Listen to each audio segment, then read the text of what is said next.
આજની ધર્મકથા. પ્રણામ. પંડિત શ્રી વીર વિજયજી મહારાજ સાહેબે રચેલી 64 પ્રકારી પૂજા.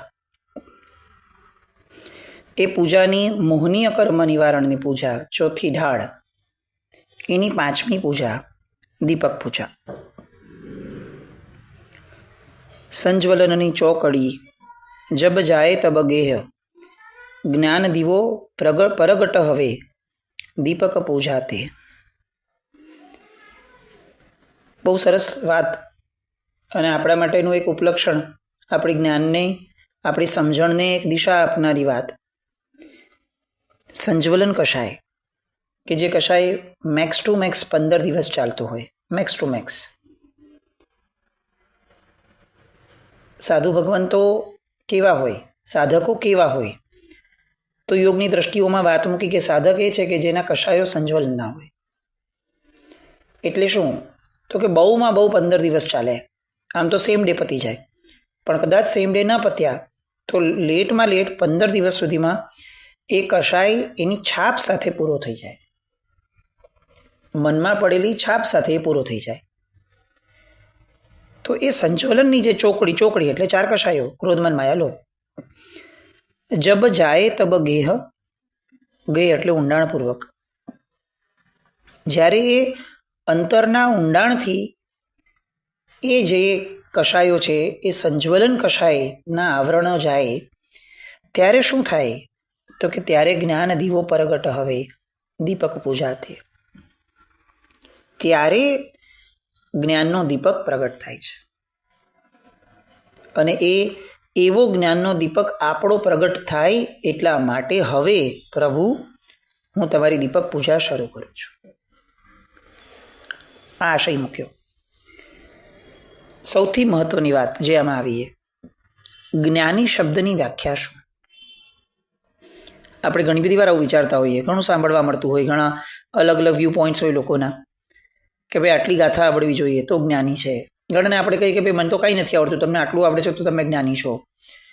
કોકને 5 પ્રતિક્રમણ વગેરે બધા કડકડાટ સૂત્રો આવડતા હોય, બધા મૂળ ગ્રંથો એકદમ કડકડાટ આવડતા હોય, પ્રકરણ, ભાષ્ય, આ તે બધું જ ભણી લીધું હોય, તો આપણે સામાન્યથી એમ કહીએ કે ભાઈ તમે જ્ઞાની છો. અને એમાં કંઈ ખોટું નથી. અહીંયા જે એમણે વ્યાખ્યા મૂકી છે એ એવી મૂકી કે જેના કષાયો, સંજ્વલન કષાયના આવરણો તૂટેલા છે, એ જ્ઞાની છે. તો પ્રશ્ન એ થાય કે તો આપણે આ બધું જે અત્યારે અનુભવીએ છીએ, સાંભળીએ છીએ, બોલીએ છીએ, એ શું? એ જ્ઞાની નહીં? તો કે એ જ્ઞાની ખરા, પણ એ શ્રુત જ્ઞાની. એ શ્રુત જ્ઞાનમાં આપણાથી આગળ છે. તો આ જ્ઞાની કયા? તો કે આ અનુભવ જ્ઞાની. એટલે હજી એક પ્રશ્ન થાય કે શાસ્ત્રકાર ભગવંતોએ જ્યાં જ્યાં જ્ઞાની શબ્દ લખ્યો છે ત્યાં એ જ્ઞાનીનો અર્થ શું કરવો? અને ત્યારે આ વીર વિજયજી મહારાજનું પદ આપણને કામમાં આવે કે જ્ઞાની એટલે જેમના કષાયો એ છેક સંજ્વલન કષાયના આવરણ સુધી પહોંચી ગયા છે, સંજ્વલનના આવરણો પણ જેમના તૂટી ગયા છે, એ મોહનીયના ક્ષયોપશમવાળો જીવ એ જ્ઞાની છે. શ્રુત જ્ઞાન એ જ્ઞાનનો એક પ્રકાર છે, પણ મૂળમાં જેને આપણે જ્ઞાન કહ્યું છે એ મોહનીયના ક્ષયોપશમે પ્રગટ થતું જ્ઞાન છે. મતિજ્ઞાનના ક્ષયોપશમથી ઊભું થતું જ્ઞાન એ વિદ્વત્તા, એ અલગ. અને અહીંયા જે થયું એ મોહનીયના ક્ષયોપશમવાળું જ્ઞાન થયું. એટલે હવે આવું મોહનીયનું ક્ષયોપશમવાળું જ્ઞાન આપણામાં પ્રગટ થાય એ માટે પ્રભુ, આપણે હવે દીપક પૂજા જે શરૂ કરીએ છીએ એની પ્રાર્થના પ્રભુને આપણે કરીએ છીએ. અહીંયા આપણને આશય આપ્યો. જ્ઞાની બનવાનો પ્રયત્ન એટલે શું? તો કે આપણા કષાયોને સાવ મિનિમમ લેવલ ઉપર લઈ જવાનો પ્રયત્ન કરવો, એ જ્ઞાની બનવાનો પ્રયત્ન. શ્રુત જ્ઞાની બનવાનો પ્રયત્ન કેમ કરવાનો? તો એનો આશય આપ્યો કે કષાયોને મંદ પાડવા માટે શ્રુત જ્ઞાન ભણવાનું. ચિંતન મનન વગેરે જે જ્ઞાન છે, મતિ જ્ઞાન, એ કેમ સેવવાનું? તો એનો પણ આશય આપ્યો કે કષાયોને મંદ પાડવા માટે. એટલે મૂળમાં જ્ઞાન એ છે કે જે આપણને અંદરથી સુધારે, જે આપણી બહારથી સુધારે એ એનું પગથિયું છે, પણ જે આપણા કશાયોને અડતું જ નથી, આપણા કશાયોને ટચ પણ નથી કરતું, એઝ ઇટ ઇઝ રહેવા દે છે, તો એ મતિ જ્ઞાન હોય કે શ્રુત જ્ઞાન હોય કે પછી બીજું કોઈ પણ જ્ઞાન હોય,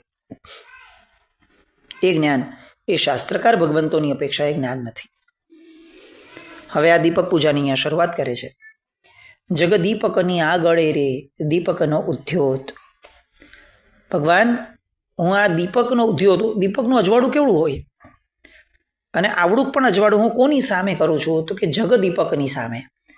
કેવી સરસ ભાવના છે. આપણે દીપક હાથમાં લઈને આજ સુધી કોઈ દિવસ દુહો બોલ્યા વગર પ્રભુને એવું જોઈને વિચાર્યું પણ છે કે જેણે આખા જગતને અજવાળ્યું છે, જેના જ્ઞાન થકી આ જગત કેવું છે એનું અજવાળ્યું આપણા મનમાં પ્રગટ થયું, અનેકોના અનંતાઓના મનમાં પ્રગટ થયું, એવા જગદીપકની સામે હું આવડો નાનકડો દીપક પ્રગટાવું છું કે જેનું અજવાળું કદાચ મારી આજુબાજુની વસ્તુઓને પણ કેટલું પ્રકાશિત કરશે એ પ્રશ્ન છે. કોની સામે? તો કે અનંત જીવોને આજ સુધી જેણે આ સંસાર કેવો છે એવું જ્ઞાનનું અજવાળું આપ્યું છે, એવા જગદીપકની સામે હું આ દીપકનો અજવાળો ઊભો કરું છું. કેવો હોભાવ થાય. જગદીપકની આગળે રે દીપકનો ધ્યોત, સંજ્વલનનો જ્વલતે ચકે રે ભાવ દીપકની જ્યોત. આ ભાવ દીપક શબ્દ એના દુહામાં પણ આવે છે. દીપક પૂજાનો જે પ્રચલિત દુહો છે એમાં આ ભાવ દીપક એટલે શું? ભાવ દીપક એટલે આ આપણું આખું જે ભાવ વિશ્વ છે, એ ભાવ વિશ્વની અંદરમાં અજવાળું જે થાય એને જે પ્રેરે છે એ ભાવ દીપક છે. તે જે તરણીથી વડો રે દોય શિખાનો દીવડો રે જળકે કેવળ જ્યોત. બે વાટનો દીવડો ભગવાન મારે પ્રગટાવવાનો છે. આપણે ત્યાં આવું કોઈ દિવસ સાંભળવા નથી મળ્યું, પણ અહીંયા વીર વિજયજી મહારાજ સાહેબ અત્યારે એમ કહે છે કે ભગવાન મેં 2 વાટનો દીવો તમારી સામે કર્યો છે. આપણે બહુ સામાન્ય તળપદી ભાષામાં એને જોડ દીવો કહીએ છીએ. તો કઈ 2 વસ્તુઓની જોડ છે કે જે મને આ દીપક પૂજા દ્વારા પ્રાપ્ત કરવી છે? તો અહીંયા એ મૂકે છે કઈ જોડ છે? તે જે તરણીથી વડોરે દોય શિખાનો દીવડો જળકે કેવળ જ્યોત. એક કેવળ જ્ઞાન અને એક કેવળ દર્શન. આ 2 વાટનો દીવો ભગવાન હું તમારી સામે કરું છું. કેટલી સરસ વાત. આમ આપણને લાગે કે આપણે આજ સુધી જે દીપક પૂજા કરી એ દીપક પૂજા શા માટે કરી? હવે ત્યારે વિચારવા બેસીએ ને તો આપણને એવું લાગશે કે અચ્છા કોઈ આશય માંડ હતો આપણો. તો અહીંયા આ આશય સ્પષ્ટ કરે છે કે 2 દીવાનો દીવડો ભગવાન કરું છું કે આ મારું કેવળ દર્શન અને આ મારું કેવળ જ્ઞાન. આ બંને તમારી સામે હું એટલા માટે પ્રગટાવું છું કે તમારા જળહળાટથી આનો જળહળાટ વધે. દીવે દીવો પ્રગટે તો તમારામાં આ દીવો ઓલરેડી પ્રગટી ગયો છે પ્રભુ, કેવળ જ્ઞાન અને કેવળ દર્શનનો. તો હું મારી વાટ અહીંયા હું જલાવું છું. એ વાટના આધારે પ્રાર્થના કરું છું કે તમારી વાટના સ્પર્શથી આ મારી વાટ એ પણ જળહળાટ પામે. કેવળ જ્ઞાન અને કેવળ દર્શન. સામાન્ય લોકો અથવા આપણે બધાએ છે ને કેવળ જ્ઞાન શબ્દને જ સાંભળ્યો છે, કેવળ દર્શન શબ્દ આપણે સાંભળ્યો નથી. પણ પ્રભુને જ્યારે જ્યારે કેવળ જ્ઞાન પ્રગટતું હોય છે અથવા કોઈ પણ આત્માને જ્યારે જ્યારે કેવળ જ્ઞાન પ્રગટ્યું હોય છે ત્યારે એની સાથે એક સમયના ભેદે કેવળ દર્શન પણ પ્રગટ થતું હોય. કલ્પસૂત્રજીની અંદરમાં વાંચવાનું આવે તો એ વાંચનની અંદરમાં શબ્દો આવે કે પ્રભુને કેવળ દર્શન કેવળ જ્ઞાન પ્રાપ્ત થયું. આપણને ભલે પ્રચલિત માન્યતામાં કેવળ જ્ઞાન છે, પણ મૂળમાં કેવળ દર્શન અને કેવળ જ્ઞાન બંને ભેગા પ્રગટે. અને એ બંને પ્રગટે એ જ મોહનીય કર્મના ક્ષયોપશમની એક આખી એ ધારા છે. તો અહીંયા આ બંને વાટનો દીવો ભગવાન હું કરું છું. એ અપેક્ષાએ વિચારીએ તો ક્યારેક આવી વિચારણા કરવી જોઈએ કે આપણે 2 વાટના દીવા પ્રગટાવીએ અને પ્રભુની સામે દીપક પૂજા કરીએ. બંધ સ્થિતિ પૂર્વ પરેકે સંજવલન તિગજાણ બંધ ઉદય સત્તા રહે રે અનિયટ્ટી ગુણઠાણ. અહીંયા ફરીથી બધી પ્રકૃતિગત વાતો, કર્મની જે પ્રકૃતિઓ છે એની વાતો આવે છે, ટેકનિકલ વાતો. સંજ્વલન કશાયની સ્થિતિ કેટલી? તો કે 40 કોડાકોડી સાગરોપમની. એ પૈકી પહેલાના જે 4 એ 4 જે છે એમાંના પહેલા 3 એટલે કે ક્રોધ, માન ને માયા. આ 3 ક્યાં સુધી રહે? તો કે ઉદય અને સત્તા બંને પ્રકારે 9માં અનિવૃત્તિ ગુણ સ્થાનક છે ત્યાં સુધી એ રહે છે. સૂક્ષ્મ લોભ 10મે ગુણ સ્થાને પણ રહે.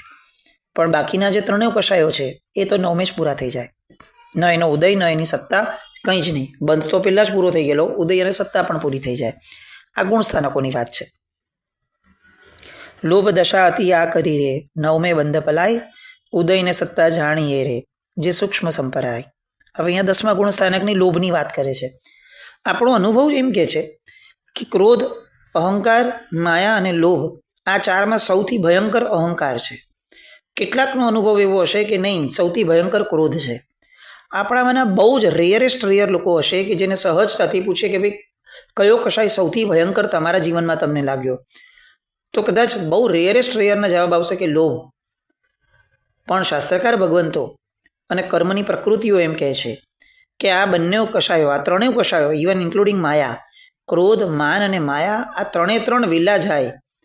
સૌથી ભયંકર લોભ છે કે જે આ બધાની પછી જાય. આપણો અનુભવ એટલા માટે નથી કારણ કે આપણી વિચારણા જે એ બાબતની નથી. મને લોભ છે. આજે આમાં આપણે દીપક પૂજા કરતી વખતે, દીપક પૂજાની ઢાળમાં આજના દિવસમાં આવું વિચારીએ કે મારા લોભ ક્યાં છે. મારા જીવનમાં લોભ એટલે શું? આ લોભની સૌથી પહેલાં તો આપણે વ્યાખ્યા કરવી પડશે કે આપણી દ્રષ્ટિએ લોભ એટલે પૈસા મેળવવાની વૃત્તિ. તો કે એની ના પડે છે. પૈસાની વૃત્તિ એકલી નહીં, લોભને તો પૂતગલની મેળવવાની વૃત્તિ સાથે લેવા દેવા છે. કોઈ પણ ભાવ, કોઈ પણ લાગણી મેળવવા માટેની વૃત્તિ થાય એ પણ લોભ છે. એ પ્રાપ્ત કરવા માટે અથાગ પુરુષાર્થ કરવાનું મન થાય એ પણ લોભ જ છે. કેટલીક વાર આપણને એવું લાગે કે આપણે દાન કર્યું, દાન તો આપણે કોઈ એક અલગ આશયથી કર્યું હતું, પણ હવે 10 જણની વચ્ચે બેઠા છીએ અને 10 જણમાં આ વાત ચાલી નીકળી કે જો આવા દાન કેટલા સરસ આ દુનિયામાં થાય છે, તો આપણો અંદરનો લોભ હવે સળબળાટ ઊભો કરે કે હમણાં મારું નામ આવશે, હમણાં મારું નામ લેવાવું જોઈએ. પણ કદાચિત એવું બને કે એ દિવસે આપણું નામ જ ન આવે બાય એની રીઝન. તો હવે જે આપણને એ સમયે ક્રોધ પ્રગટે છે કે યારો કેવા માણસો છે, મેં આટલું દાન કર્યું, આ લોકો મારું નામ નથી લેતા. આપણે એને ક્રોધ તરીકે જોઈએ છીએ કે મને મારો અહંકાર ન પોષાયો, એના માટે મને ક્રોધ આવ્યો. પણ ટેકનિકલી આ માન કે ક્રોધ બેમાંથી કંઈ નથી. મૂળમાં આ મારી પ્રખ્યાતિ, મારા દાન ધર્મ દ્વારા મને જે મોટાપણું મળવું જોઈતું હતું, એનો લોભ એ સૌથી મોટા મૂળમાં છે. માન મેળવવાની વૃત્તિ એ પણ લોભ છે. માયાનું મૂળ કારણ પણ લોભ છે. અને ક્રોધ પણ એટલા માટે થાય છે કારણ કે લોભ પોષાયો નથી. તો આ લોભ મેળવવાની વૃત્તિ પૈસાની એકલી સીમિત નથી, બાઉન્ડ્રી બધું જ મેળવવાની વૃત્તિ, એક નાનકડું રેકોગ્નિશન મેળવવાની વૃત્તિ. આટલું કામ કરું છું, કોઈ એકવાર કંઈ પણ નથી દેતું કે જુઓ તમે બહુ સરસ કામ કર્યું, હા જમવાનું આટલું સરસ બનાવડાવ્યું, કેટલું સરસ મહેનત કરીને મેં બનાવ્યું. કોઈ એવું નથી કહેતું કે આજે જમવાનું સરસ બન્યું છે. આ લોભ છે. આવા તો હજારો લાખો લોભ આપણે આપણા મનમાં પાડીને બેઠા છીએ. અને એ અપેક્ષાએ અહીંયા શાસ્ત્રકાર ભગવંતો આપણને આ વાત મૂકે છે. શું? તો કે લોભ દશા અતિ આ કરી રે, નવમે બંધ પલાય, ઉદયને સત્તા જાણીએ, જે સૂક્ષ્મ સંપરાય. અતિ આકરી જો કોઈ કશાયની પરિણતિ છે, દશા છે આપણામાં, તો એ લોભની છે. છેવટે આપણને એમ લાગે કે 9મા ગુણ સ્થાનક સુધી પહોંચેલા આત્માને લોભ હોય? તો કે હોય. કયો હોઈ શકે? તો કે મારે મોક્ષ મેળવવો છે, આવી પ્રાપ્તિનો પણ લોભ, એ પણ હોઈ શકે. કારણ કે અહીંયા તો હવે બધી જ પ્રાપ્તિની આખી ને આખી ધારા જેટલી છે એ ચકનાચૂર કરવાની છે ભાઈ. અહીંયા તો પુણ્ય પણ નથી ને પાપે નથી, ત્યારે મોક્ષ મળે છે. તો કોઈ પણ વસ્તુની પ્રાપ્તિનો મોહ એ લોભ છે.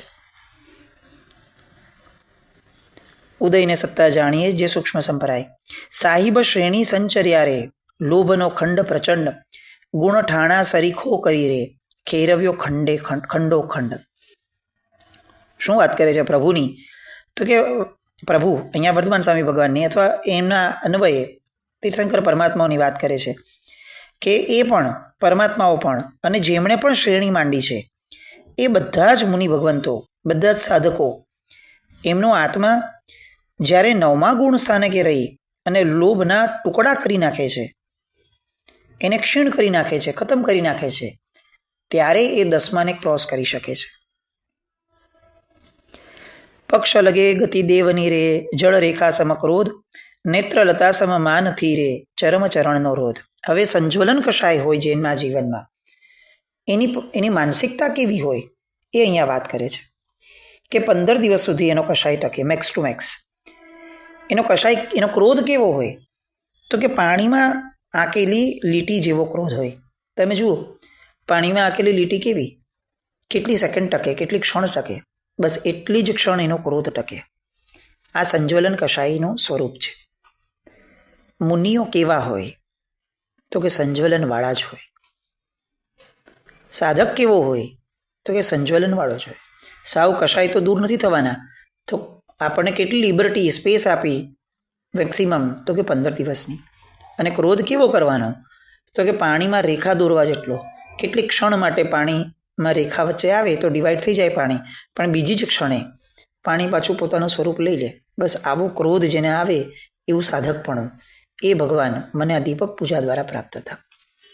મારો ક્રોધ તો બહુ લાંબો ચાલે, વર્ષો સુધી ચાલે, કેટલાક ભવોથી લઈને પણ આવ્યો હોય એવું પણ બને. કોઈક આત્માને આ ભવમાં મેં કાંઈ કર્યું નથી, એણે મારું કાંઈ કર્યું નથી, અને મેં એનું કંઈ બગાડ્યું છે, ને એણે મારું કંઈ બગાડ્યું છે, અને તેમ છતાં પ્રભુ એને જોઈ અને મને એના પ્રત્યે કોઈ આમ સાધુભાવ નથી જાગતો. ઉલટાનું એમ થાય કે ભાઈ એની ઉપેક્ષા કરવાનું મન થાય કે આ નથી જોઈતો, બીજા બધા સાથે ચાલશે, આ નથી જાગતા. કોઈ પૂછે કેમ તો કે એ ખબર નથી, બસ મને નથી ફાવતો. આ નથી ફાવતો એ કેમ છે, એના ઊંડાણમાં જવાનો પ્રયત્ન કરીએ તો જવાબ મળે. કારણ કે પૂર્વભવનો ક્રોધ એ આત્મા પ્રત્યેનો, ત્યારે કદાચ એ કોઈ બીજો સ્વરૂપમાં હશે, આપણે બીજા સ્વરૂપમાં હશું, પણ ક્રોધ જે સ્વરૂપમાં હતો એ જ સ્વરૂપમાં આ ભવની અંદરમાં પણ કેરી ફોરવર્ડ થયો.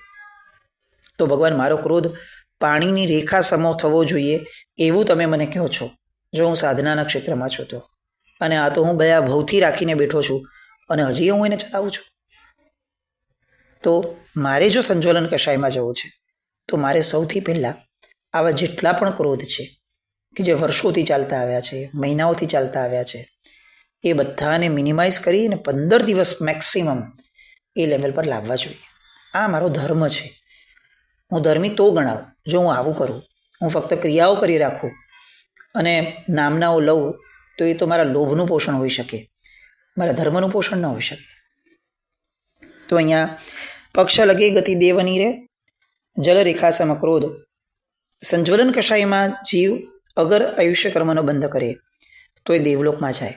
સાધુ ભગવંતો કાળ કરીને લગભગ દેવગતિએ જાય. આવી જે વાત છે ને એનું મૂળ કારણ શું, એમણે દીક્ષા લીધી એ તો કે ના, એ સંજ્વલન કશાયમાં છે. એટલે આપણે ત્યાં તમે જુઓ ચારિત્ર મોહનીય કર્મની વાત આવે છે ને એમાં ક્યાંય દીક્ષાનો શબ્દ જ નથી આવતો. ચારિત્ર મોહનીય કર્મની વાત છે ને બોલો દીક્ષા શબ્દ નથી. ચારિત્ર મોહનીય એ કશાયને તરતમતાના આધારે નક્કી થાય છે. આપણે એને વેશને તરતમતાના આધારે નક્કી કરી દીધા. વેશ એ આ કશાયોને ઓછા કરવામાં સહાયક બને છે. એટલે વેશની કિંમત છે કે ભાઈ મારે વેશ કેમ લેવો છે તો કે હું આ નિમિત્તોમાં રહું છું ને તો મારો કશાય ઓછો નથી થઈ શકતો. તો હું આ બધા નિમિત્તોથી પર થઈ જાઉં, એક અલગ વિશ્વમાં વયો જાઉં કે જેમાં મારે કોઈનો વ્યવહાર સાચવવાનો ન આવે, તો મારા કશાયોને હું મોડા પાડીશ. એ માટે દીક્ષા લેવાની હતી. પણ દીક્ષા એ સર્વસ્વ નહોતું, લક્ષ્ય નહોતું. મૂળમાં ચારિત્ર મોહનીય કર્મનો ક્ષયોપશમ એટલે શું તો કે કશાયનો ક્ષયોપશમ. તમે જુઓ આ 5મી ઢાળ આવી, 5મી પૂજા આવી, હજી સુધી ક્યાંય પણ એમણે કશાય સિવાયની વાત નથી કરી. ચારિત્ર મોહનીયમાં ચારિત્ર મોહનીયનો ક્ષયોપશમ એટલે કશાયનો ક્ષયોપશમ. એ બહારની પરિસ્થિતિનો ક્ષયોપશમના આધારે નથી કે ભાઈ પહેલાં હું માર્ગાનુસારીમાં હતો, પછી હું શ્રાવક થયો, અને પછી વ્રતધારી થયો, અને પછી હું દીક્ષિત થયો, અને પછી હું આચાર્ય ભગવાન થયો. એની હારે આ ચારિત્ર મોહનીયને કોઈ લાગતું વળગતું દેખાડ્યું નથી એમણે. એ આવે તો આનંદ છે, એ પદ છે, એ અંદરની પાત્રતા લઈને આવે છે તો બહુ સારું છે. પણ અહીંયા મહત્તા પાત્રતાની છે. કઈ પાત્રતા તો કે કશાય ઘટાડવાની પાત્રતા. આપણે પણ આપણને જો ધર્મી ગણતા હોઈએ તો આપણા મોડા પડેલા કશાયના આધારે આપણે આપણને સર્ટિફિકેટ આપવું જોઈએ. પહેલાં મને બહુ ક્રોધ આવતો હતો, મારો ક્રોધ અનંતાનો બંધીનો હશે. હવે હું ધીરે ધીરે અપ્રત્યાખ્યાનીમાંથી પ્રત્યાખ્યાની પર આવ્યો. બસ હવે થોડું હજી જોર લગાડી દઉં, મનને સમજાવતો જાઉં, પ્રભુની ભક્તિ કરતો જાઉં, અને છેવટે હું સંજ્વલન પર આવું. આ મેં ધર્મ કર્યું એવું ગણાશે.